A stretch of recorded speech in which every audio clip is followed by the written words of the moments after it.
Hi friends, పార్వతీదేవికి పరమశివుడు పంచాక్షరి మంత్రం చెప్పాడు. భక్తి శ్రద్ధలతో చేయమన్నాడు. జపం చేసేటప్పుడు ఆమెకి మందబుద్ధి కలిగి పూర్తి చేయలేకపోయింది.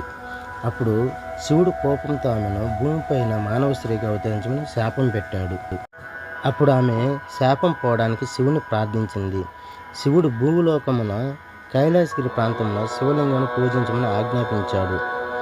పార్వతీదేవి నారదుని సహాయంతో భూమి మీదకు వచ్చి ఘోర తపస్సు చేసింది. శివుడు ప్రత్యక్షమయ్యాడు. ఆమెను తన శరీరంలో నిలుపుకొని అర్ధనాగేశ్వరుడయ్యాడు.